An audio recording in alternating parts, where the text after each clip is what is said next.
Palavra Narrada e Fábrica de Podcast apresentam Valquíria, da Porta para Fora.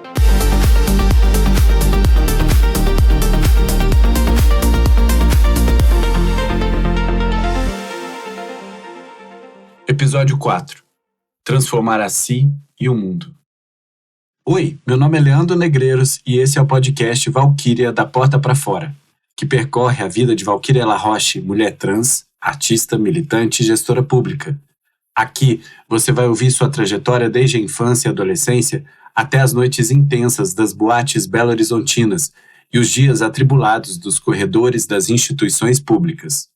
Entre amores e preconceitos, dor e glamour, essa é uma história de resistência, liberdade e transformação.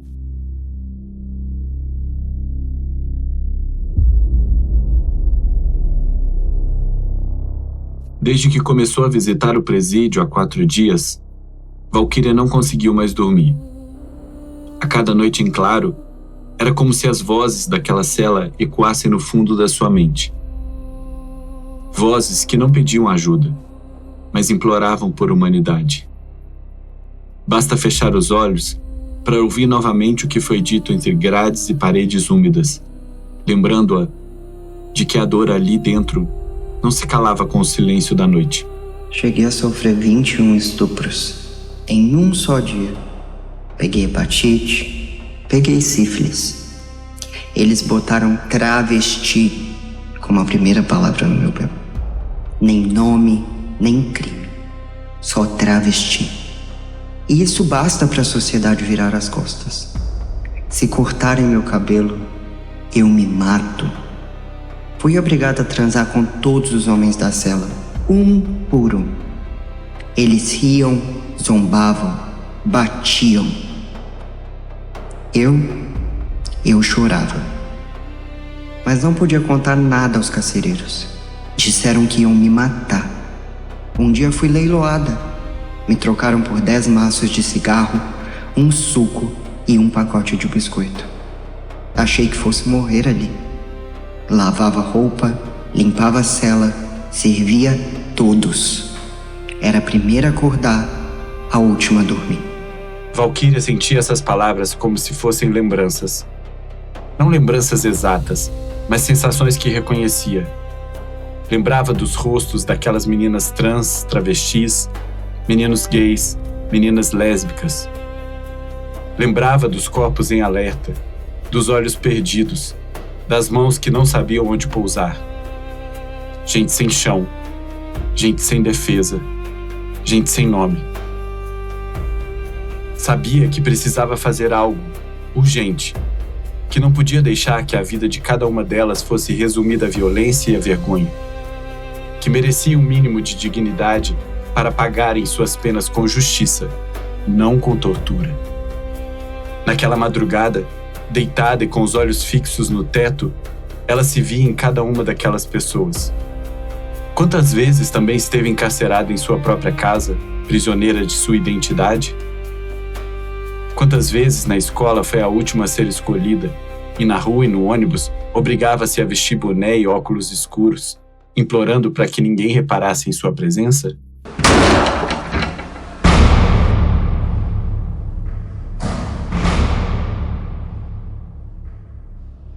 O que eu vi na cadeia é o que a gente passava na escola, querido. A questão que eu vi no presídio é a mesma coisa que eu vi na escola. Sabia das diferenças. Sabia dos privilégios. Mas também sabia que o medo era o mesmo. A solidão era a mesma. O silêncio o mesmo. Travesti, meu cabelo, me mato. Riso, zombaria, última, travesti. Foi então que lembrou da voz da pessoa que lhe estendeu a mão quando, colocada da porta para fora de casa, não tinha para onde ir. Vai chorar até quando? E como naquela época, parou de chorar. Era hora de agir. No dia seguinte, reuniu sua equipe da Coordenadoria da Diversidade Sexual do Governo de Minas. Mentes e mãos trabalharam unidas, porque ninguém mais podia esperar. E foi assim que na Avenida Bacharel Otacílio Teotônio de Lima, número 325, no bairro Primavera, em São Joaquim de Bicas, nasceu o primeiro pavilhão específico para pessoas travestis, transexuais e homossexuais em um presídio masculino do estado, inaugurado pelo governo de Minas em 2009. Na ala, também conhecida como ala gay, ala rosa e escancaradamente chamada por muitos de ala das bichas, passou a ser possível pela primeira vez dormir com as costas viradas para a porta sem medo. Ali, enfim, elas podiam deixar de apenas sobreviver e começar a existir, porque nenhuma sentença justifica a perda da dignidade. E porque para algumas a liberdade começa quando a violência acaba. Como os outros, a fachada do presídio continua a inspirar medo. Segurança, arame farpado, policiais armados, carcereiros em espreita. Não há junção de cores que construam arco-íris naqueles muros de concreto. O protocolo é rígido. Vistoria, revista, identidade retida. Mas lá dentro, nos detalhes quase imperceptíveis, brota um sopro de humanidade. Às quintas-feiras, durante o banho de sol, é dia de beleza. Liberam secadores de cabelo, escova, espelhos. Um gesto simples, mas que carrega o peso do respeito. Naquela súplica, mais do que vaidade, há o desejo da dignidade. O direito de continuar sendo quem se é, mesmo atrás das grades.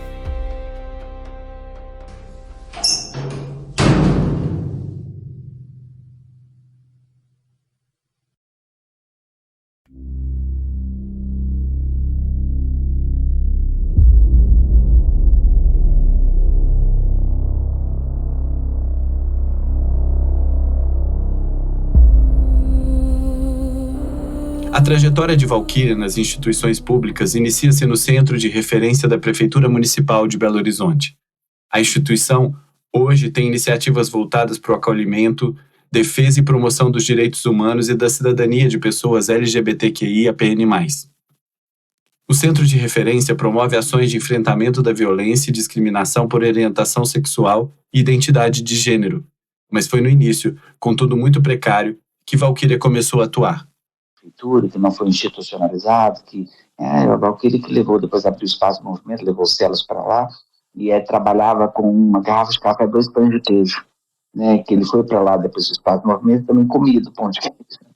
Eram 4 pães de queijo. Pães de queijo, a prefeitura não institucionalizou o tal de centro de referência. Então, nesse período da carreira artística, eu trabalhava de noite, então eu consegui me manter neste lugar, né, tentando ocupar esse lugar, que está na moda desse termo, ocupar esse lugar, e aí deu para sobreviver. A gente assinava documento, papel timbrado e tudo mais. Eu não recebia salário. Entendeu como? Tipo, processo trabalhista, prefeitura, né? Mas precisava ocupar aquele espaço, entende? Você vê como que o povo é realmente sacana, que fica ele pilotando, sabe como? Se der problema, você não é dali, te joga na rua e boa, né? Então, pelo reconhecimento. Aí eu fui dirigir o primeiro centro de referência LGBT da prefeitura. Eles chamavam LGBTTT. Existiam 3 T's, né? Na Álvares Cabral, pertinho da Assembleia. Valquíria precisava estar no centro de referência municipal muito antes dele ter placa, papel timbrado ou estrutura oficial. Porque, assim como a própria instituição, ela também existia antes de ser formalmente reconhecida. Sua presença ali era quase um gesto de resistência simbólica. Ocupar o espaço, dar nome às coisas, atender e principalmente acolher quem chegava, mesmo sem mesa, computador ou respaldo jurídico, era de certa forma repetir o movimento que fez consigo mesma quando se entendeu mulher trans. Ela existiu primeiro na coragem, antes do respaldo da família, da sociedade, do Estado. E agora, mais uma vez, fazia o mesmo. Reconhecia o centro como necessário e legítimo, mesmo que o sistema ainda não o validasse. Estar ali no improviso era continuar a reivindicar o próprio direito de existir, porque, como ela própria sabia, às vezes é preciso ser presença antes de ser permissão. E foi assim. Ao se afirmar como mulher trans e ao ocupar o centro de referência, ela provou que a existência vem antes da aceitação e que nenhuma identidade ou política pública precisa esperar por carimbo para começar a fazer sentido. No trecho em que cita o Centro de Referência LGBTTT, Valquíria se confunde ao mencionar que o órgão é municipal, mas a instituição é estadual e oferecia atendimentos psicossociais e apoio às vítimas de preconceito e violência, além de se esforçar para promover grupos de apoio, ações de saúde integral, cultura e lazer.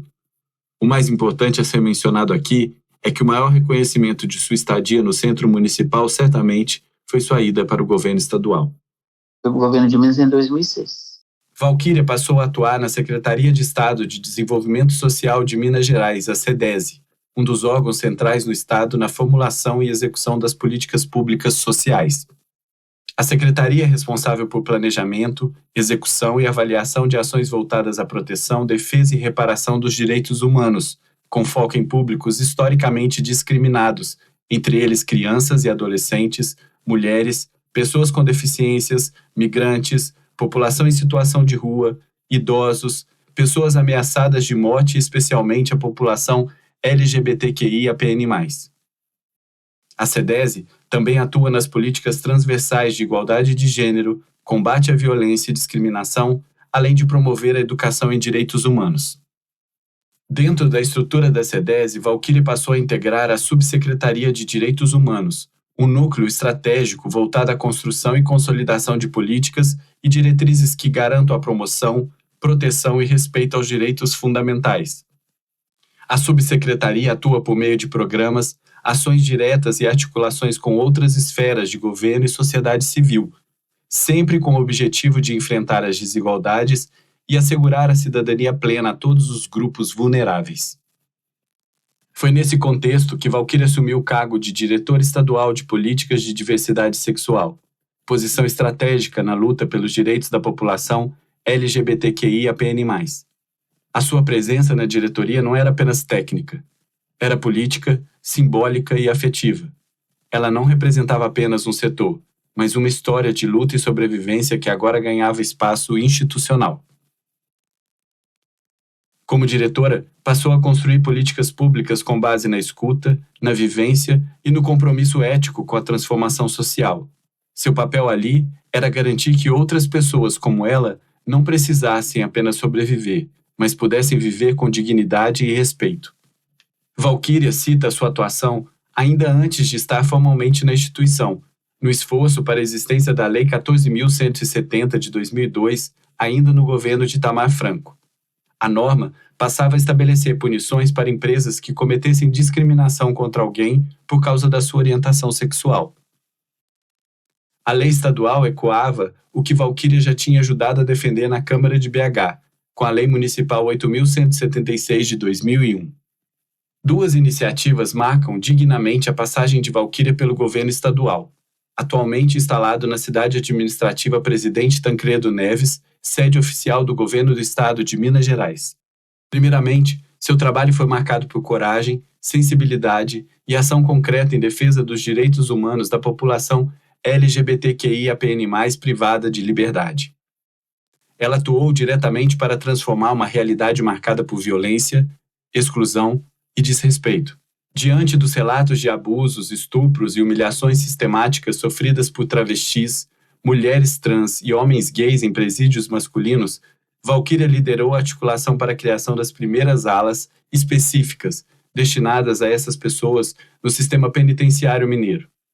Seu objetivo era garantir condições mínimas de segurança, dignidade e respeito à identidade de gênero dentro das unidades prisionais. Foi no presídio do município de São Joaquim de Bicas, na região metropolitana de Belo Horizonte, a inauguração em 2009 da conhecida de forma caricata, quase pejorativa, Ala Rosa.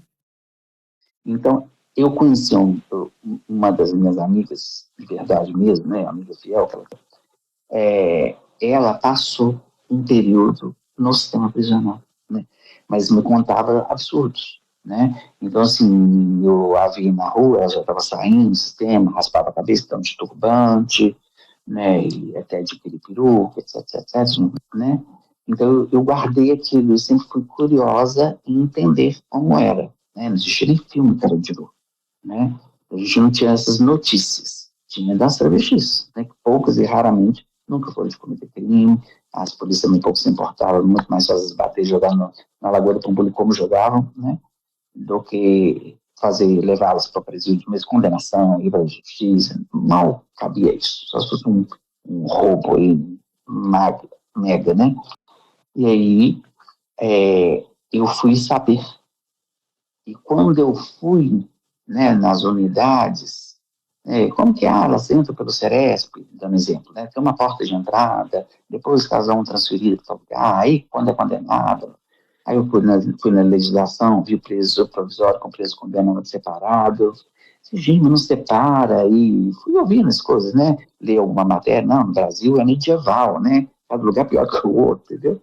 Então, assim, fui visitando os lugares e vendo essas pessoas lá, como eu tenho aquelas fotos comprobatórias, etc, né? Então, assim, quando eu vi isso aqui, eu tô com papel e caneta na mão aí, tá vendo? Fui perguntando para aquelas pessoas. Eu te falei, isso também saiu na revista Encontro, aí até acabou, né? Uma página, aí fizeram uma coisa caricata, né? Colocaram uma grade com um arco-íris pintado com uma florzinha, vasinho de flor do lado de fora. Puta que pariu, eu peguei aquilo, nossa, tipo assim, tudo para me ferrar. Já estava apanhando ali daquele macho. Nunca foram. E aí, quando pintou, aí pintar de rosa, ala rosa, tanto que você vê algumas matérias, se você jogar, você fala assim, criou a ala rosa. Criou a ala rosa porra nenhuma, num desses lugares, e pintar de rosa. Ódio que eu fiquei, né? A instituição Ceresp, citada por Valquíria, é o Centro de Remanejamento de Presos. É um tipo de unidade prisional que serve para abrigar presos provisórios, ou seja, aqueles que ainda não foram julgados ou condenados. A revista Encontro, também citada por ela, é uma publicação mensal de variedades, publicada desde 2002 em Minas Gerais, que aborda temas como sociedade, comportamento, política, moda, gastronomia e outros aspectos da vida na capital. A revista integra o grupo Diários Associados, um dos grandes conglomerados de comunicação do Brasil. O presídio de São Joaquim de Bicas foi projetado para receber até 850 presos, mas atualmente acolhe cerca de 1.116, resultando em um ambiente seriamente superlotado. A iniciativa de Valquíria, além de pioneira, tornou-se referência nacional. A chamada ala das bichas, como muitas pessoas privadas de liberdade a nomeiam com afeto e pertencimento, representou uma ruptura com a lógica punitiva desumanizante. Ali, o microfone da artista virou instrumento político, e sua experiência pessoal se traduziu em política pública. Valquíria provou, com trabalho e escuta, que resistir também é cuidar. Eu não tinha reincidência, tá vendo cabeça raspada, vocês viram depois cabelo grande, vocês viram que eu fiz o MIS, né, prisional, né? E ali elas trabalharam, estudaram, fizeram a prova do Enem, né? A gente pode procurar aqui em Belo Horizonte, ela fez faculdade, trabalhou na Contex, no Prado, né? Então de lá saiu empregada, né? Quantas outras também, e isso. A segunda iniciativa de destaque foi a resolução conjunta da Secretaria de Estado de Planejamento e Gestão de Minas, a CEPLAG, com a CEDESE, número 8.496 de 2011, que se tornou o marco na promoção da cidadania e do respeito às identidades de gênero no serviço público de Minas Gerais. Ao assegurar o direito de pessoas transexuais e travestis ao uso do nome social nos registros funcionais e nas comunicações internas da administração pública estadual, a medida reconheceu oficialmente o valor da dignidade humana e da identidade de gênero como fundamentos das relações institucionais. Mais do que um ato administrativo, essa resolução teve um impacto simbólico e prático profundo. Garantiu que servidoras e servidores trans fossem tratadas e tratados de acordo com sua identidade, reduzindo constrangimentos, violências institucionais e apagamentos cotidianos. O nome social deixou de ser um favor ou uma concessão informal, para se tornar direito reconhecido em norma, o que representa um avanço social significativo dentro da estrutura do Estado. Por trás da conquista esteve o trabalho incansável de Valquíria e de diversos servidores da CEDESE que atuaram com firmeza, escuta ativa e articulação institucional. A equipe não apenas construiu os argumentos técnicos e jurídicos que sustentaram a resolução, mas também mobilizou outras secretarias, como a de Planejamento e Gestão, para garantir a viabilidade do texto e sua aplicação em toda a máquina pública estadual. Foi um exercício de política pública sensível às vozes historicamente silenciadas e um passo essencial na construção de um Estado mais justo e inclusivo. E aí você ficou Aécio, Anastasia, e depois foi aquilo que você me disse, que quando o Pimentel você sai, né, do governo. E volta agora com o Zema. E sem uma loucura na minha cabeça, foi uma burrice. O PT poderia ter negociado com a sua técnica. Para mim estava pouco importante se era PT, se era direita ou esquerda. Mas aquilo foi para mim trauma que refletiu no presídio, trauma que refletiu em todas as políticas públicas que apagaram mesmo, infelizmente, né? E o outro governo entrou e aproveitou do apagamento mesmo, também levou, né, preferível apagada, inexistente e muito desconhecimento deles. O trabalho de Valquíria sempre esteve voltado para a proteção e a dignidade da população LGBTQIAPN+, especialmente dentro dos presídios, onde criou políticas pioneiras que garantiram segurança, proteção e reconhecimento a travestis, mulheres trans e homens gays privados de liberdade. Sua atuação fortemente baseada em direitos humanos muitas vezes foi associada ao trabalho político comumente desenvolvido pela esquerda. No entanto, sua imagem acabou atrelada à direita pelo governo em que exerceu seu cargo, o que fez com que perdesse o cargo quando o Partido dos Trabalhadores assumiu o poder e a excluiu da gestão. Ninguém a substituiu neste período. Quando nova mudança do governo a trouxe de volta, o cenário já era outro. As denominadas alas rosas já viviam uma crise e as políticas públicas que ela havia ajudado a construir estavam desmanteladas. O retorno foi marcado não apenas pela retomada de um trabalho interrompido, mas pela tentativa de resgatar, em meio ao caos, o que havia sido conquistado com tanto esforço.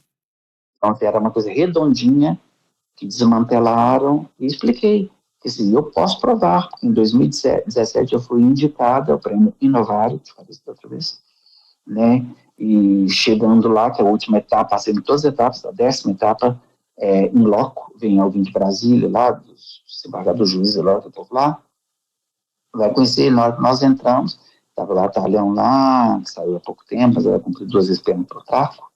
Aí a Batalhão me viu, mas eu estava ok, minha amiga do Pindorama, de adolescência, etc. Minha de verdade, amiga de verdade. E as outras gritando, chorando, berrando, e jogou tudo no chão. Aí começaram a se dar na nossa cara, somos de nome de homem, ela bate na gente, tortura. E onde está a escola? Não tinha, onde estava isso? Não tinha. Minha cara foi no chão, vergonha alheia, perdi o prêmio, não eu que me indicaram, né? O Prêmio Inovares, citado por Valquíria, foi criado em 2004 e reconhece e divulga práticas transformadoras desenvolvidas no sistema de justiça brasileiro, com foco em ações concretas que promovam mudanças relevantes e possam servir de exemplo para outras instituições.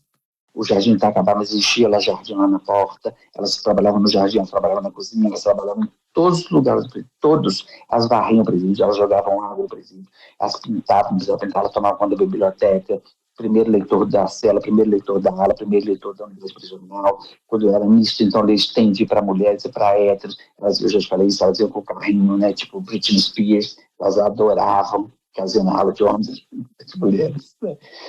Criou-se o salão, ninguém matou ninguém, elas com tesouras, elas com máquina, elas cortaram o cabelo dos homens presos, não houve fuga, eu não consigo entender, entendeu?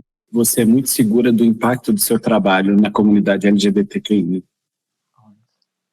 Muito legal isso, porque eu acho que é difícil que as pessoas reconheçam por conta de um preconceito, a militância que se apega muito ao lado político e não percebe o resultado, e os gays, cidadãos comuns que estão dispersos, né, que não prestam muita atenção nisso tudo, fica tudo, parece diluído, mas você tem muita certeza desse impacto, né? Eu tenho certeza e eu sei que isso é a verdadeira gestão política, porque o impacto na vida do outro que está lá fora, eu nunca propus política, eu já joguei na cara de milhões de autoridades, eu nunca fiz política em benefício próprio, eu nunca estive no Estado em benefício próprio, nunca. Né? Aí eu não utilizei da delegacia que eu criei, eu não utilizei do presídio que eu criei, não utilizei da questão da saúde que eu criei, né? Então nada dali foi para mim, tudo foi para fora e impactou a vida do outro, literalmente, né? Prova disso que criou no Brasil inteiro presídios iguais, é só ir lá na Folha de São Paulo e ver que está registrado publicamente para o mundo, né? Folha de São Paulo, né? Então assim, a gente tem esse registro do impacto de uma política, isso que é fazer política pública, é você impactar na vida do outro. né? Não impactar na vida da sociedade.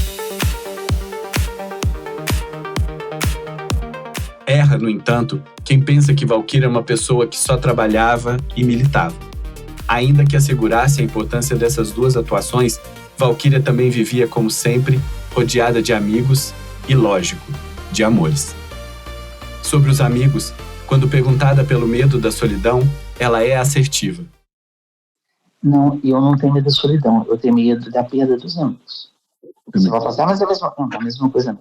Não é de estar sozinha, não, eu vivo bem sozinha. Eu sempre morei sozinha, né? Quando estava mais casada, eu sempre morei sozinha. Né? E gosto.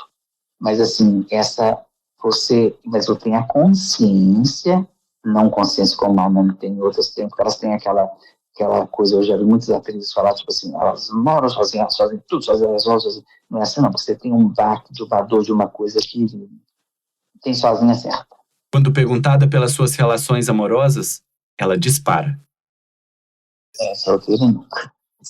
Eu optei por amizade, parceria fixa, foi uma opção mesmo, né? E eu fui muito casador e eu já te falei isso, sabe? Eu tenho estrela, eu tenho esse axé, que também, né, repito, isso tem nada a ver com beleza, com juventude, com nada. Falar a verdade, assim, eu tenho muita axé, tá? Só que até hoje eu sou muito cantada, muito desejada, porque isso não é ser bonita, não é ser nova, não é ser velha, né? É uma estrela. Mas eu tenho uma coisa muito legal em mim, sabe? Eu sou muito fiel à amizade. Eu sempre coloquei a amizade como uma escolha de família, entende? Tipo, igual desde criança eu frequentei a casa daquelas pessoas, para mim era família, né? Eu me sentia parte, né? Então, como essas pessoas eram muito abertas a Natal, chama pro Natal, né? Entende? Eu vivi coisas, né? Assim, né? Mas depois não, já como, né, Valquíria mesmo, show business, diminui pouco, mas ainda tinha. A continuidade do assunto sobre a vida amorosa a leva a mencionar uma questão interessante. Na nossa época, ao contrário, existia ditadura. Quem casava com as pessoas trans travestis? Policial ou marginal? E acertou quem pensou que ela viveu as duas experiências. Ao longo da conversa, Valquíria menciona com mais detalhes 3 relacionamentos. É certo, porém, que a beleza atípica e o corpo esbelto e sua autodeclarada exuberância não nos deixa aceitar que ela só tenha tido esses 3 relacionamentos. A questão é que são eles os que merecem ser aqui mencionados. O primeiro pode ser chamado de amor esperto, e essa esperteza tem um quê de cafajeste. Na verdade, sim, porque essa pessoa, né, que ficou comigo depois, eu já fora de casa, que depois eu fiquei com essa pessoa, né, que não foi legal para mim também, né, porque tinha muito essa questão da esperteza que existe até hoje, mas daquela época que tinha a boemia, né, como dizia no passado, não é a gíria da minha geração, mas é como se fosse isso, né, e eu estava ainda nos guetos, né, então tinha essa questão, né, de noite, de bebida, e de chegar às drogas depois da maconha, né, que consome muita maconha, aí chegou a cocaína, então as coisas foram tão pesadas, sabe? E eu nunca curti droga. E não tem nada contra, mas eu nunca curti. E ali, essa pessoa, para mim, foi importante nesse momento, sabe? Como veio para mim, me atrapalhou mais do que ele agregou, entende? Então, assim, não foi um amor que construiu, porque por mais que assumisse, naquela época, raríssimos homens assumiam, mas existia. Esse primeiro não foi bom para mim, porque eles tinham sempre essa ameaça. Isso para mim não era confortável, nunca foi confortável. Né? Ele estava usando cocaína, eu não sabia, então ele não dormia. E aconteceu um fato muito estranho. E aí, ele ficou com uma pessoa, sabe? E isso tudo na época da pagã. E ele me cobrava muito, porque eu não quis mais fazer sexo. E eu, quando apareceram os primeiros casos de AIDS e tudo mais, eu passei a transar com preservativo. E então ele começou a ficar mais violento, tipo assim, porque então você não quer fazer fácil de preservativo. Mas eu não queria, né? Nem com, né? Porque eu sabia dessa traição. E como que eu descobri? Tinha um cabelo, tá? Na novela não, tá? Tem uma novela, tinha um cabelo e era de peruca. Olha que doido, eu queimei o cabelo era plástico, sintético, tá? Meus amigos todos sabem desse caso, é real a foto, na roupa dele. Aí eu peguei e não quis mais. E ele negando, né? E a pessoa negando, que depois descobriram quem que era, etc, etc. E aí, na Pagã, foram umas moças assistir muito lindas. Ele começou a ter um caso com essas moças. E me culpou, né? De ter sido acometido por eles, por ele não ter relação comigo e ter ficado com essa mulher. Essa mulher lá dando exercícios. E ela, infelizmente, cometeu isso que naquela época não foi bom, né? Era só usado ser preservativo. Ninguém transava, né? E aí, ele pegou, foi acometido pelo vírus e me culpou muito e me agrediu fisicamente, sabe? E aí eu não sabia, cheirando, né? Mas foram acontecendo fatos que eu vi que já não estava normal. Então acabou, pessoal. E aí ele me agrediu fisicamente, eu não voltei mais para o tratamento, né? Fiquei escondido na casa de uma amiga aqui, então nós falamos assim, fiquei aqui, e ele ficou zanzando igual um louco, eu queria me pegar um tempão, custei a me livrando da pessoa, sabe? E fiz até promessa, e deu certo. Se ela precisa, ela nunca mais ia comer carne, eu não como carne vermelha há décadas. O segundo pode ser apelidado de amor Bruce Lee. Eu tive um que ele agrediu todas as pessoas, ele foi dançarino da Heloína, ele era mineiro, né? Lindíssimo, lindíssimo, lindíssimo. Lindíssimo. Parecia o Bruce Lee, fazia luta, que ele é, desde criança as pessoas falavam da semelhança, então ele foi, né, para a luta, então as pessoas tinham medo de bater em todo mundo, as culturas igual, criaram cultura de cintura fina, ele era o que arrebentava todo mundo, e era guerra na mão mesmo, depois de lá, não estava pessoa covardemente, era porrada mesmo da época, né? E ele agrediu todas essas vezes, mas ele encontrou em mim uma outra pessoa que tinha um diálogo, talvez família, que ele também não tinha. De não achar aquilo correto. Mas ele nunca me levou um problema. Ele nunca levou droga. Ele tinha a vida dele fora, extra ali, né? E também, graças a Deus, não morava comigo 24 horas, né? Mas teve um relacionamento fixo. O terceiro, o amor de patente.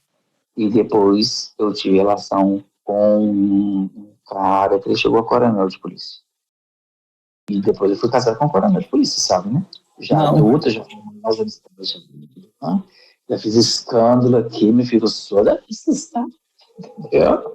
De lá, que isso? Não, isso não, entendeu? Não salta, né? Bem Valkyria. Miranda, né? Não, isso não. Mas tem algumas pessoas que sabem, né? Mais antigas aí, das histórias, né? A vida amorosa de Valkyria, pelo menos a relatada por ela, assemelha-se aos versos da música Terezinha, de Chico Buarque. Como se cada relacionamento fosse um capítulo da canção. Primeiro veio o cafajeste, trazendo o sabor doce e amargo da paixão, que ao mesmo tempo seduz e fere. Depois o atraente subversivo com sua aura perigosa e promessas de proteção. Por fim, o coronel, símbolo de poder e controle, oferecendo estabilidade. Mas é preciso lembrar que muitos relacionamentos durante a juventude de Valkyria tinham como pano de fundo a pandemia de AIDS. Em 1980, houve o primeiro caso da doença do Brasil em São Paulo, classificada como AIDS só 2 anos depois. Cada beijo, cada toque e cada encontro passaram a carregar o peso invisível do risco, transformando o desejo e principalmente o sexo em um campo de batalha. Mas quando você está na universidade, veio o boom, né, do HIV e AIDS, né? Em 80, 90, né? E é engraçado quando você fala dessa questão de só transar com preservativo.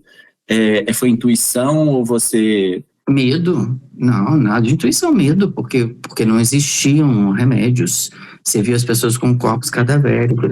Essa minha amiga, eu não consegui, assim, olhar para ela. Eu tive crise no velório dela, a Cristal, e ela ainda está muito magra. A família fechou ela toda, tirou todos os anéis, e ela andava cheia de anéis, e ela era muito feminina, assim, sabe? Assim, medo, choque. Ela viu amigos desaparecerem como se a vida tivesse pressa em arrancá-los do palco e das pistas de dança, um a um. A juventude, que deveria ser sinônimo de liberdade, tornou-se marcada pela consciência de que qualquer descuido podia custar a vida. Sobreviver naquela época era um ato de sorte, resistência e cuidado. No Eduardo Menezes e milhões de vezes. A gente da boate, o dono da minha boate foi acometido de AIDS, ele morreu de azolinhas, o dono da fashion. Várias pessoas, tudo gente próxima, assim, de a gente conviver, a pessoa ficar em estado cadavérico, né? E assim, e muito triste. O Hospital Eduardo de Menezes, citado por Valquíria, oferece assistência hospitalar de média e alta complexidade e atendimento ambulatorial especializado em infectologia e dermatologia sanitária. Na década de 80, tornou-se referência no atendimento a pacientes com HIV/AIDS e outras doenças infecto-contagiosas. Naqueles anos, o preconceito ganhou um ingrediente ainda mais cruel: o estigma da AIDS. Não bastava já serem alvos de discriminação por sua identidade ou orientação, agora carregavam também o peso de uma doença usada como justificativa para o ódio. Qualquer corpo dissidente era automaticamente associado ao vírus, e o medo social se transformava em acusação. Era como se todos tivessem sido reduzidos a uma sentença biológica, uma punição, um castigo. Isso. Mas você acha que o preconceito se intensificou muito mais nesse período, né?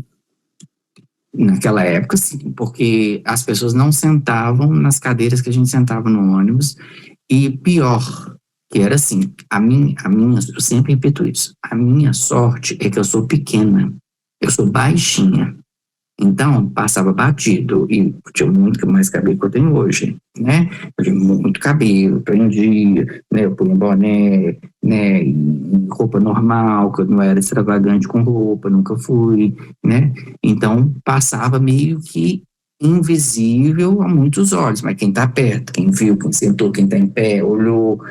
Quando você descia do ônibus, se a pessoa não te agredia dentro do ônibus, gritava na janela. Ia todo mundo gritar. Quando perguntada sobre se ao longo dos anos o preconceito mudou, Valquíria sentencia: Para você piorou. Se é público, notório, piorou. As pessoas falam coisas que nem na minha geração falavam. Você tinha rapazes, tinha homens, gente desqualificada, que estava na rua taveco. Isso não é mulher, não. Você joga pedra, mata, lá. Né? Com toda a licença poética, podia fazer isso. Né? Mas hoje em dia não pode e fazem pior. Né? E hoje é difícil aqui. Eu fico milhões de vezes mais chocada com as mulheres fazendo isso. Elas entram, elas falam que aquela pessoa não é mulher, que ela é homem, elas falam deboche com a genitália, elas falam coisas tão absurdas. Uma pessoa vai falar que eu sou homem, ela não me desmoraliza, ela não me ofende, porque não entra em mim isso. Entende? Eu não sou aquilo que eu estou falando. Então, para mim é tão louco. Claro que dá para de virar a mão na cara dela, virar a cara dela para trás, e pegar uma pena pecuniária bonita. Né? São coisas que eu te falei, né? Que às vezes minhas amigas faziam, eu não posso fazer. Né? Vontade tem, mas eu não posso fazer. Tudo que nós temos é muito frágil. 60 anos que eu estou aí na luta, não consigo conversar esse assunto dentro do nosso segmento. Então, nesse processo todo, eu acho que tudo é muito frágil. Claro que uma lei existe, a outra vem e revoga a anterior. Ok, é fácil para qualquer lei. Mas no nosso caso é muito fácil. Nós não temos uma tipificação criminal. Isso eu ouvi lá no passado, quando eu propus a criação da delegacia, o NIC. Né? Não existia delegacia. Ouvi de um delegado, chefe da polícia. Você está louca, porque não existe tipificação do crime de homofobia. Como que você quer uma delegacia? Você criou um projeto para criar uma delegacia. Né? Eu te disse, eu respondi. O Estado tem o dever, né, de manter o seu maior bem, que é a vida, é o cidadão. Ele tem o dever, né? Igual as mulheres estão morrendo 5 no sábado, estavam matando 5 travestis no mesmo sábado. Então, era isso. Fui lá para fazer isso, né? Para tentar minimizar, conscientizar a população, sensibilizar, e ter esse lugar que atendesse essas pessoas e que esse lugar servisse pedagogicamente, né? Educasse as pessoas por ter aquela casa ali com placa e tudo o que nós fizemos. E funcionou, né? Ele tomou um choque. Porra, você tentou uma delegacia própria, né? Então, criou-se o NAC, Núcleo de Atendimento à Cidadania, não existia nem a Delegacia de Crime Racial e Intolerância. Olha que doido, né? E depois veio o Navicrad. E aí, essa política é toda frágil, o que a gente tem, agora a gente está abarcada pela lei do racismo, então também é um arranjo, nós temos arranjos, né? As instituições citadas nesse trecho são, respectivamente, o NAC, que é o Núcleo de Atendimento à Cidadania LGBT, e o Navicrad, que corresponde ao Núcleo de Atendimento a Vítimas de Crimes Raciais e de Intolerância da Polícia Civil de Minas Gerais. Se houve piora na questão do preconceito, como fica a atuação da militância nos dias atuais? A resposta vem pronta. Horrível, né? É totalmente deprimente, é um ambiente adoecedor, porque você não consegue avançar, né? Há uma leitura ideológica partidária muito forte, muito mais forte do que era antes no governo dos anteriores que eu estive, não tinha, porque eles, eu já te disse isso também, não levantavam essa bandeira, mas não impedia, eu não estou impedido de fazer não, tá? Eu não consigo dar seguimento na questão, mas ninguém foi lá e me impediu o que eu quero dizer, entendeu? É impedido de uma outra forma, né? Mas não é esse impedimento. E hoje em dia não tem nem autoridade, nem autonomia, né? Então essa é a grande diferença, mas isso é o organograma institucional. Mas a questão da política, o ambiente, ele já torna-se adoecedor, porque a partir do momento que você tem um outro discurso, né, você vê isso na política. Mas não há desânimo. Eu me sinto realizado no governo. Eu tenho uma fala que sempre defende algo ou alguém, o governo ou gestão, né, que foi no passado, justamente por isso. Eu acho que deixar o profissional trabalhar, como é na noite, né, mesmo quando eu faço coisas fora de guetos, como é no Palácio das Artes, eu já coloco-me de pronto nesse sentido. Me deixa trabalhando, né? Porque o achismo é a coisa pior que existe. E hoje em dia as pessoas se acham mesmo, a gente vê na internet. Eles dão pitada na política, eles dão pitada na arte, eles dão pitada na sua roupa, eles dão pitada... Todo mundo dá pitada em tudo, né? Todo mundo sabe de tudo, é a coisa mais impressionante, né? Mas não é assim, né? E eu sou uma profissional com toda a educação, com toda a vestimenta, com todo o trato, com o meu crachá pendurado, também sou kamikaze. Se chegar num ponto limite, vou para a morte. Uso meu corpo para a morte, né? É isso. Aqui é necessário abrir novo parêntese. O termo kamikaze era como os pilotos da Força Aérea Japonesa eram conhecidos durante a Segunda Guerra Mundial. Eles deliberadamente chocavam seus aviões repletos de bombas, geralmente com navios da Marinha Americana. De certa forma, a entrega de uma mulher trans à luta e à militância guarda um eco distante dessa imagem.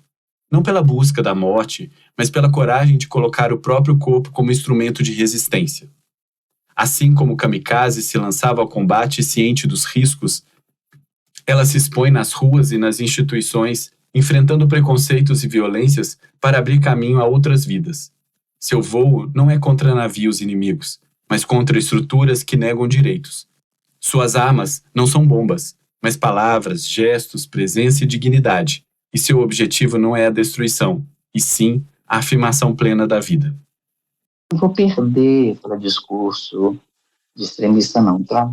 Isso porque o que eles pregam aí, eu tenho resposta assim, sem nenhum narcisismo, boas. Vivemos um tempo em que o discurso extremista e polarizado atravessa todos os espaços, das redes sociais às mesas de conversa. Ideias são transformadas em trincheiras e opiniões em armas, criando um cenário em que o diálogo cede lugar ao ataque e à desumanização do outro. Nesse ambiente, a complexidade das questões sociais se perde entre rótulos e narrativas simplificadas, enquanto vozes moderadas e pautas de direitos humanos são sufocadas pelo barulho da disputa política. Neste ponto, Valquíria insiste para falar sobre aquilo que ela chama de mulheres trans de direita.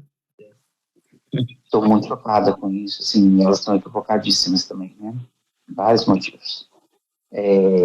Que elas reproduzindo discursos machistas, né, que as mulheres, não existem mulheres trans, elas são novas, né, elas são desrespeitando Roberta Cruz, elas são desrespeitando tantas mulheres trans maravilhosas que sofreram tanto para fazer sua adequação sexual, a cirurgia não era tão especializada igual hoje, foi um sofrimento horrível, tanto físico quanto psicológico, né, gastaram muito dinheiro, dentre outras coisas, né, e elas estão falando de outras pessoas, né, é isso tudo que eu venho falando desde quando a gente começou a ler, de pessoas que brincam com o feminino, de pessoas, essas pessoas foram de serviço e estão causando até dentro. Os discursos preconceituosos que ecoam hoje despertam em Valquíria todas as palavras que precisou engolir e as que, com dor, conseguiu expressar ao longo da vida. Cada fala de ódio ressoa nas cicatrizes antigas, especialmente naquelas abertas dentro de casa, onde enfrentou o primeiro muro do preconceito. Depois vieram as ruas, à noite, as instituições públicas com barreiras que ela precisou escalar uma a uma, sempre com o corpo e a voz em estado de luta. Agora, ao ver o ódio ganhar força nas redes sociais, Valquíria sabe que o silêncio não é mais uma opção. Calar seria como apagar a própria história e a de tantas outras que ainda tentam atravessar os mesmos muros. Diante desse contexto atual de preconceito, há o questionamento da retomada da família, de como os laços, os primeiros desatados, foram reatados. Mas eu nunca perdi o elo com a minha mãe, né? A minha mãe sempre me ajudou, ela bancou meus estudos, etc, né? Mas isso foi 4 dias depois, não lugar que eu te contei. Mas a questão deles, eu vinha sofrendo isso, e eu ouvia, tipo assim, apoio a esse meu irmão que mais fazia isso comigo. Então, assim, as tias gostavam mais dele, entende? Então eu via que elas tinham assumido um lado, mesmo que elas não falassem comigo, ou qualquer coisa, tipo, virar homem, você não pode ser assim, né? Você não pode vestir isso, você não pode né? Tem que cortar o cabelo, e essas coisas que eu ouvia dentro de casa, que eram as mais leves, né? Mas chegou num ponto muito pesado, como eu te disse, de falar para eu não comer à mesa, nunca mais esqueci disso, são feridas que não se cicatrizam, né? Eu fui para dentro, eu peguei o prato, eu pegava o prato do almoço de janta e levava para dentro do quarto, comida no quarto. Depois eu, com medo de ser levado para uma fazenda de recuperação, porque ele, né, estava fazendo teologia, tanto que virou pastor, né, e psicólogo. Falei para você, 2 profissões que deveriam acolher, defender, e etc. Até o contrário, que eu era totalmente ao contrário, que eu era... Ele é mais velho que você? Sim, eu sou mais nova. Eu era professor pela Pombagira, tinha que ir para fazer de recuperação, tinha que se tratar, tinha que ir lá que... essa cura dele, né? Nos dava esses termos. E aí eu ficava com medo, eu tinha esse medo mesmo, quase que doentio paranoico, de me pegarem à força, chegar a gente com camisa de força, entendeu? Me levar. Então eu fechava a porta do quarto quando eu estava no quarto, trancava a janela fechada, como as pessoas estão deprimidas, depressivas, quarto escuro, vivia nessa penumbra, né? E eles nunca te procuraram também? Nunca, né? Esse contato deu-se aqui, né? Quando eu trouxe a mamãe para morar comigo.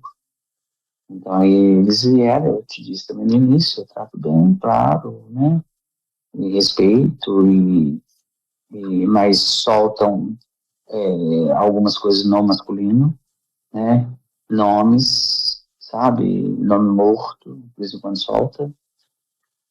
Né? Do fulano, de vez não falando comigo, fala com a mãe. E ela está com 90 anos, às vezes ela repete. E eu não vou insistir para ela não fazer isso. Obviamente que ela tem 98 anos, vai 100 anos, né? E ela entende, ela é lúcida mesmo, uma mãe muito inteligente, mas não faça esse discurso, essa conversa que vai me fazer chorar, sabe como assim? Que isso me fere profundamente, porque eu não me reconheço naquele momento. E eu acho que eu te falei, se eu não falei, eu vou te falar agora, porque a mamãe caiu aqui em casa e chamou e eu não acordei. pelo nome de registro, pelo nome. Claro. Meu cérebro, sei lá, minha alma não voltou pro corpo, se a alma passei. Ela não voltou, entendeu? Aí... Porque você não é aquilo. Ela voltou com um tempo no chão. Aí, você que falou, não sei o que, qualquer coisa assim, eu fui acordando. Aí ela me contou que ela já tinha chamado, ela já tinha gritado, eu não fulano, ela falou fulano. Aí passou uns dias, aí num outro evento que aconteceu aqui, que eu não me lembro qual agora, entendeu? Aí eu peguei e falei, pois é, então a senhora não usa esse nome, não podia, que a senhora caiu, que graças a Deus não quebrou nada, né? E aí eu peguei e falei, bom, ela vai também, a senhora chama, né, pelo meu nome, porque se eu chamar aquele nome que eu não sei nem quem que é, não vou acordar, querida. Um dia, ela me contou, uns 2 dias, um dia, 5 meses depois, por qualquer coisa, eu acho que eu medo de morrer, qualquer coisa, né, e eu não saber, me contou do que aconteceu com ela. Ela disse-me que quando meu pai me expulsou de casa, eu acho que falei isso para você, que a pressão dela foi a não sei quantos, que ela foi sozinha 3 ou 4 dias depois, olha que homem lixo, né? Ele e meus irmãos, que ela ficou lá dentro de casa, tipo assim, eles devem ter achado um absurdo, ela está sofrendo, que colocou, né, traveco fora de casa, que estão certos no machismo, né, que o macho ia fazer isso mesmo, não podia viver na sociedade como ele disse, né, conviver em sociedade. Ela passou mal demais, a expressão, a notícia que ela chegou lá no médico, o médico falou, como que a senhora conseguiu chegar aqui andando? A senhora vai infartar, tem um AVC, sua pressão está nos picos, 20 e tanto lá. E aí ele tinha medicamento lá, um senhorzinho, médico, deu para ela lá, e talvez até dele, né, vem.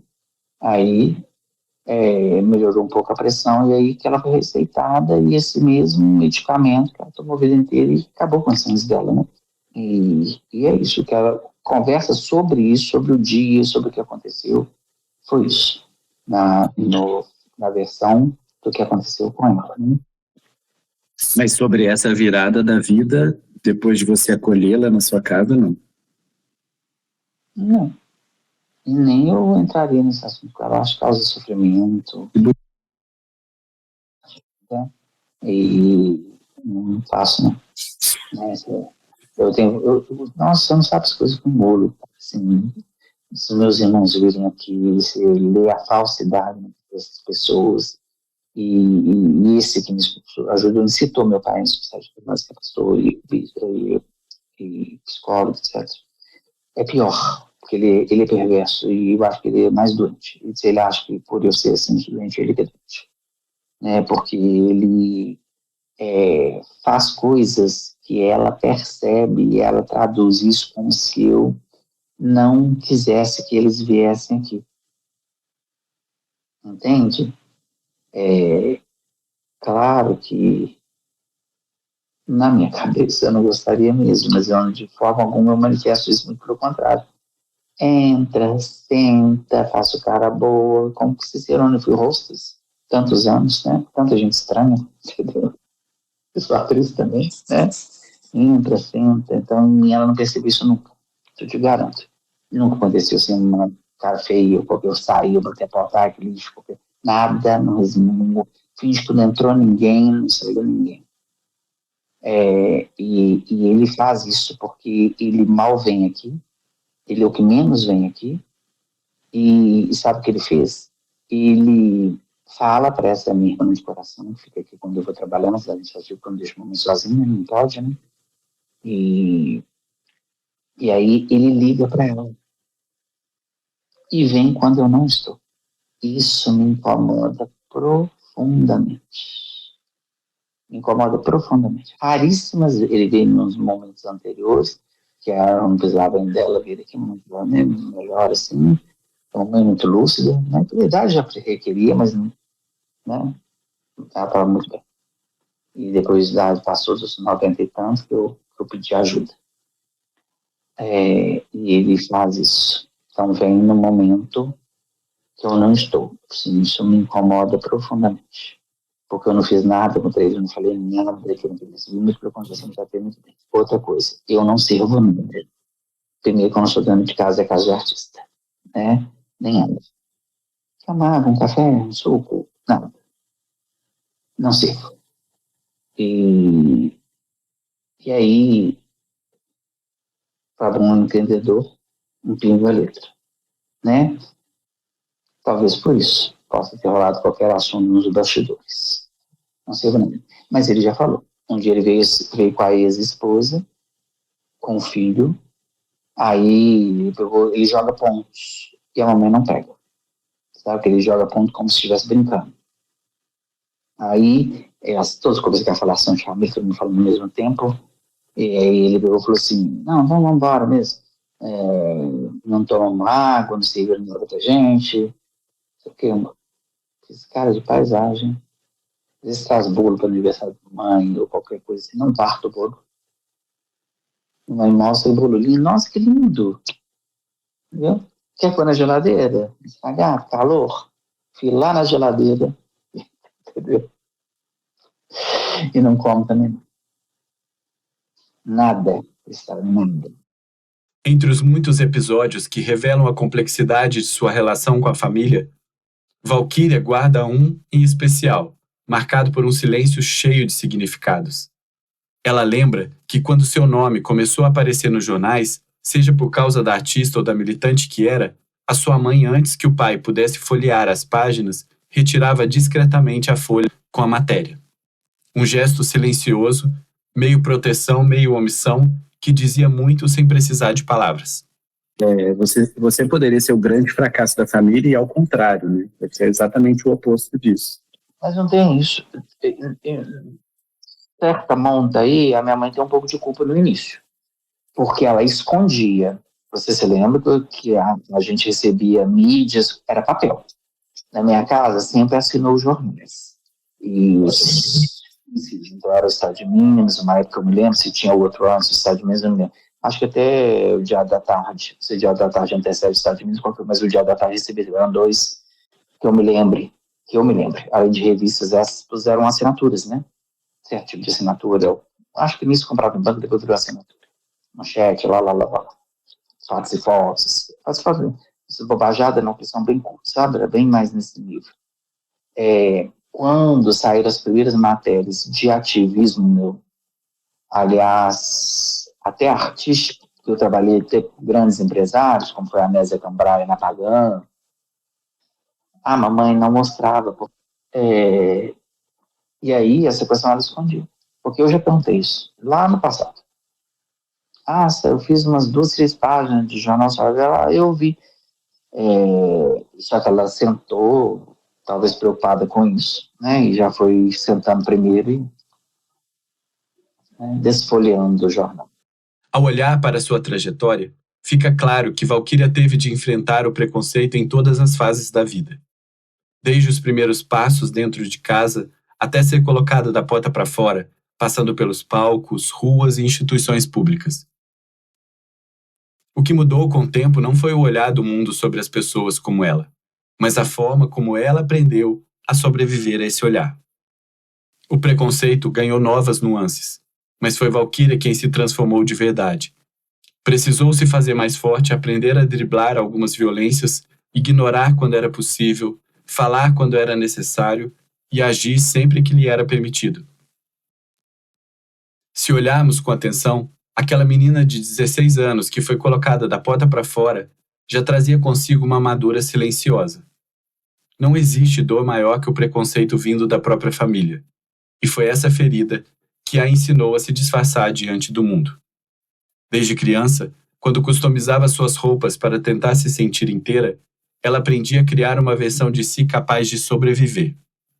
O tempo apenas refinou essa lição, dando-lhe sabedoria e serenidade para enfrentar tanto os preconceitos velados quanto os escancarados, as dificuldades dobradas de quem precisava provar 1000 vezes o direito de simplesmente existir.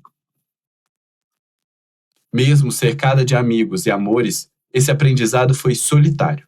Nasceu na dor do abandono, na ausência de tolerância e na ironia cruel de ver pessoas descartando vidas humanas com a mesma facilidade com que recitam uma oração.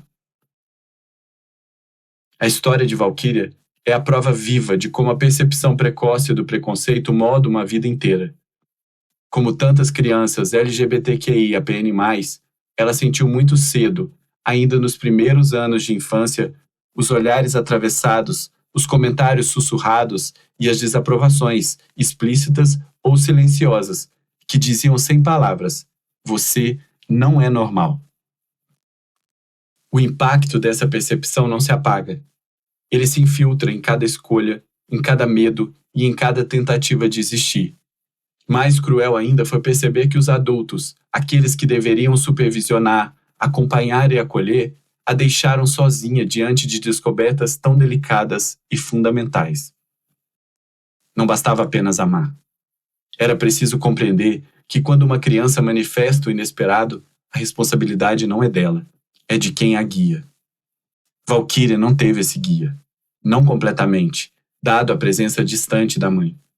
Viveu o abandono e o preconceito de forma solitária, carregou nos ombros a culpa que nunca foi sua, e mesmo assim, sobreviveu.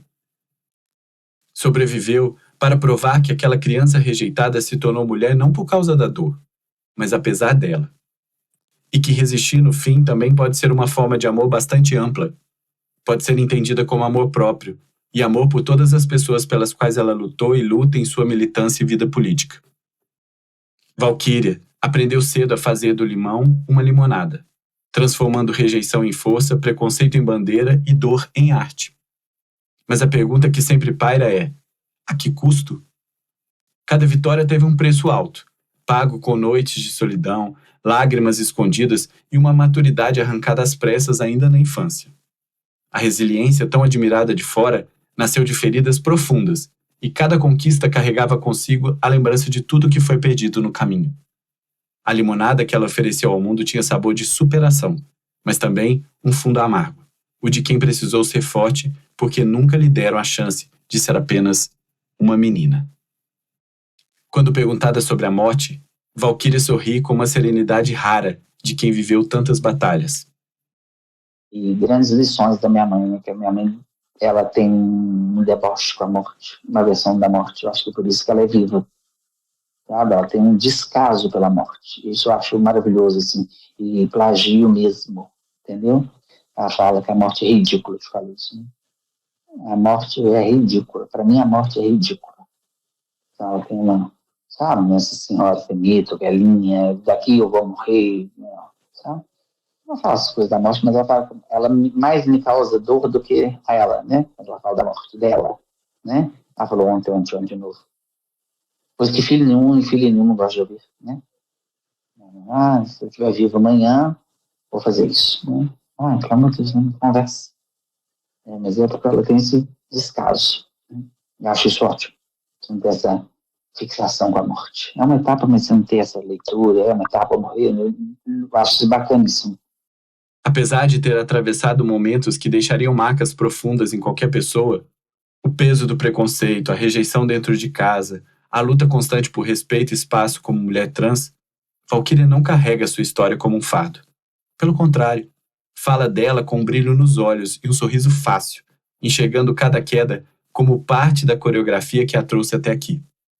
Para ela, a vida é redondinha, como se todas as peças, por mais difíceis que tenham sido, tivessem se encaixado no tempo certo. Eu também te falei isso, que a minha vida é muito redondinha, é tudo muito redondo, né? E não quero falar que ela está totalmente escrita, não, isso eu não acredito que a gente tenha o livre-arbítrio, mas que houve, assim, uma coisa que ajudou, apoiou isso, com certeza. Se meu pai não tivesse feito isso, eu não seria Valquíria.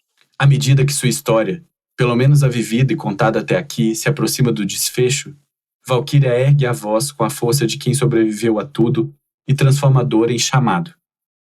Que cada pessoa se levante e se manifeste em defesa do público LGBTQIAPN+. Lembrei-me de um dos dias da formação das polícias, que eles estavam bem alvoroçados, fizeram uma combinação antes, né, de atrapalhar a minha aula, e nessa combinação eles manifestavam, obviamente, palavras, né, de cunho transfóbico, LGBTfóbico, e como mantiveram esse comportamento estranho, né, nem é comum, né, das polícias, que eu estava ali com a servidora pública, né, e eles são servidores públicos, deveria ter pelo menos mantido um respeito à colega servidora pública, mas não aconteceu isso. Então, quando a coisa estava perdendo a mão, ou quase perdendo a mão, se não fosse a minha calma diplomacia, né, e pronta resposta às indagações, aos questionamentos, a coisa poderia ter se descambado, né? Mas uma pessoa levantou, que é o que eu gostaria de dizer, uma pessoa levantou-se e disse que um oficial, né, disse que tinha parente LGBT, na verdade era um tio gay, e que esse tio, na ausência do pai dele, de provedor da família, é quem bancava a família dele e todo o resto da família, sabe, a avó e tudo mais. Então, ele falou que, né, estava estranhando o comportamento dos colegas ali, que ele não concordava com o que estava acontecendo, e solidarizou-se comigo, já pediu desculpa pelo comportamento dele, foi vaiado, hostilizado, eles voltaram-se contra ele. Então, a minha mensagem parte disso. Tem essa motivação, esse mote.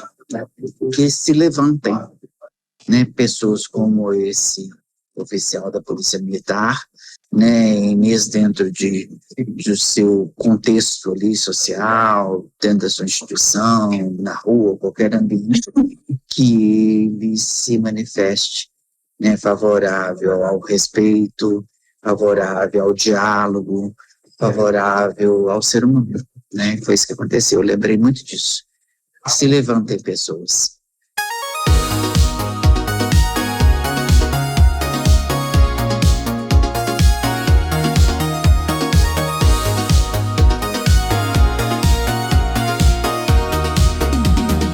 Naquele tempo, o jornal circulava por toda a cidade, entrando principalmente nas casas de famílias tradicionais, o chamado público hétero. Entre suas páginas, havia uma coluna assinada por Marcelo Rios, um jornalista respeitado que já havia marcado presença nas colunas sociais do estado de Minas. Marcelo tinha um carinho especial por Valquíria e fez dela personagem recorrente de seu espaço. Não era ela quem escrevia, mas era seu nome, seu rosto, sua história que estampavam as páginas, uma coluna sobre Valquíria, com foto e tudo. Em uma das edições, surgiu a imagem icônica, Valquíria vestida de mulher-gato. Não a mulher-gato de Hollywood, mas a sua versão mais ousada, mais sensual, dona de si, atravessando fronteiras de gênero e desejo. A foto correu às mãos da cidade, e a personagem de La Roche ganhou contornos públicos, rompendo as paredes da noite e invadindo o imaginário de quem a via. Foi esse mesmo jornal que se tornou sua salvação quando ela se mudou para o bairro Caiçara, na região noroeste de Belo Horizonte, caracterizado por sua população majoritariamente de classe média alta. Ali, os olhares eram de desconfiança e as ruas cheias de vozes que não a deixavam esquecer que era diferente. Valquíria, recém-casada, precisava atravessar a rua inteira para chegar ao ponto de táxi para ir ao trabalho. Sob a mira de jovens e adolescentes que a observavam e comentavam sobre ela em voz alta.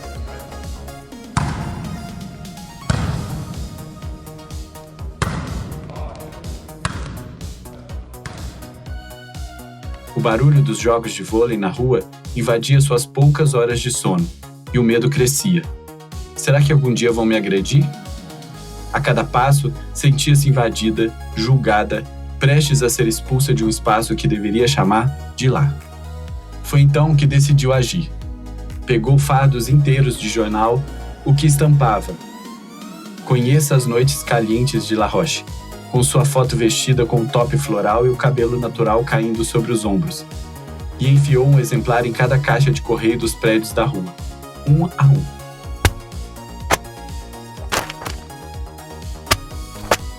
Naquela noite, a mulher-gato de Valquíria entrou silenciosamente em todos os apartamentos do Caiçara. Na manhã seguinte, o efeito foi imediato. Os olhares mudaram. Os cochichos cessaram. A sociedade hipócrita que a julgou passou, de repente, a respeitá-la. Aquele jornal com sua foto e seu nome não era apenas uma reportagem. Era uma declaração. Eu existo e vocês vão ter que me ver. Mais tarde, convidou alguns vizinhos para acompanhá-la à Pagã, boate em que trabalhava, e aos renomados Bar Nacional e Circuito Circo Bar, todos os 3 estabelecimentos de propriedade de Anésia Cambraia. Lugares onde seu nome ecoava nos alto-falantes e a dona das casas a tratava como estrela. A fama, que vinha da noite, atravessou as paredes do bairro. A rua, que antes era ameaça, se calou. E com uma mistura de alívio e ironia, Valquíria percebeu. Às vezes, para ser respeitada, era preciso que o mundo a visse brilhar sob os refletores.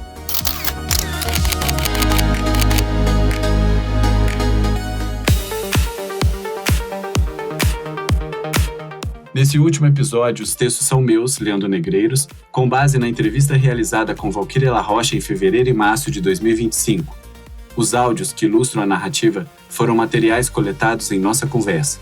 O conteúdo é do canal de podcast Palavra Narrada. A produção foi realizada pela Fábrica de Podcast. A transcrição das entrevistas ficou a cargo de Paola Maia. A revisão textual é de Ana Paula Chaves. A direção musical e as músicas são de Alex Fonseca.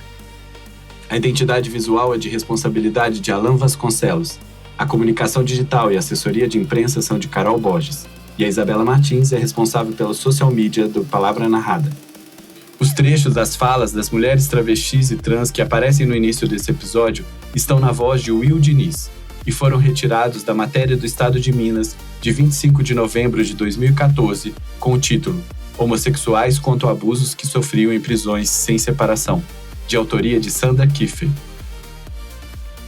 Esse episódio traz informações extraídas das seguintes fontes: artigo decorrente da tese de doutorado de Vanessa Sander com o título A Ala LGBT do Sistema Prisional Mineiro, de Política Modelo a Política em Crise, do curta A Ala, de Fred Botrel. Eu me despeço por aqui, já com saudades desse conteúdo. Para novos podcasts, fica ainda o convite. Acompanhe os perfis do Palavra Narrada no Instagram, no YouTube, no Spotify e também no TikTok. Curta, comente e compartilhe os conteúdos. Assim, essa e muitas outras histórias podem chegar a muito mais gente. Obrigado e até breve.